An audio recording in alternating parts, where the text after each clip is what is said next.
Hello and welcome back. In this session, we're going to talk about something that I'm a huge fan of, something that I think will make a huge difference when you're studying for your Salesforce certification. The first technique that I want to cover is the length of your study sessions. In a previous lesson, we talked about how we can use the Pomodoro technique to break longer sessions down into smaller sessions. I really recommend that you study in short, sharp sessions. These short, sharp sessions will take advantage of loads of psychological effects that improve your studies, from the primacy and recency effect to our attention span, even through motivation. But there is another reason.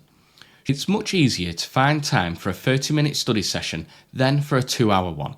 We can usually fit a 30-minute session in before work, during lunch, after work, or even all of them. This enables us to make constant progress and to build momentum with those smaller sessions. However, you need to ensure that those sessions are effective and efficient.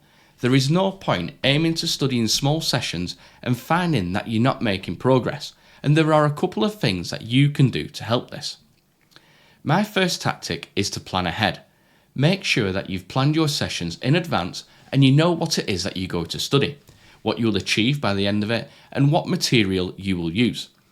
If you plan your sessions in advance, then even when you find a spare 30 minutes to study, you'll be primed and ready to go. In the past, I've been caught out when I sit down for a study session and have no plan, no real idea of what I'm going to be studying or what I want to achieve.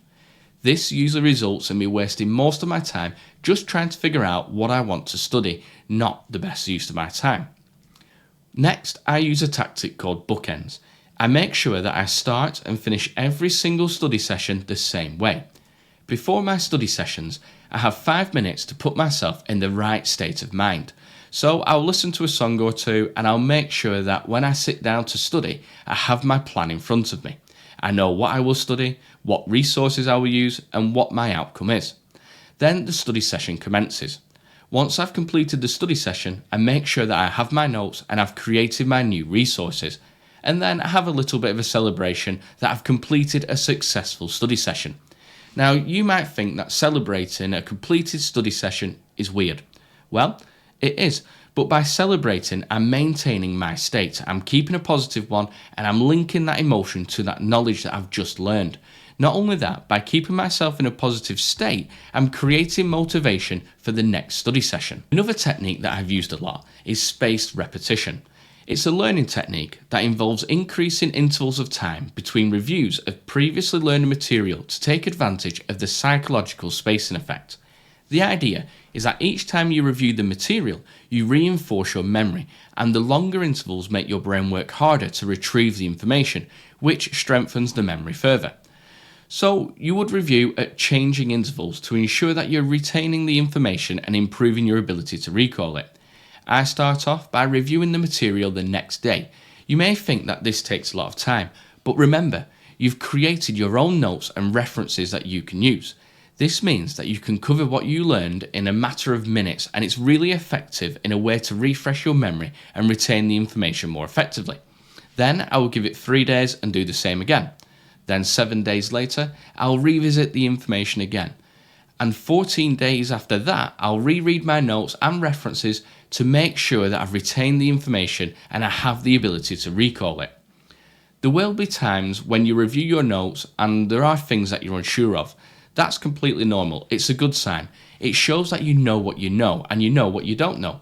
When this happens, you can pick out that information that you're unsure of and visit it in more depth again. You can also add self-testing or challenges to your reviews. There's a couple of reasons why spaced repetition is so effective. It helps strengthen your memory as you're reviewing information just at the point when you might forget it. Spaced repetition strengthens your memory association, and this method reduces the likelihood of forgetting information over the long term. It promotes active recall, which means retrieving the information from memory without seeing the answer first, and this process really helps in strengthening those neural connections related to the knowledge. It improves your efficiency, so by spacing out the reviews, you spend less time overall than if you were to cram or review the material in short, intensive bursts. So there you have it. That's how adding structure to your study sessions can make a significant improvement in your learning abilities.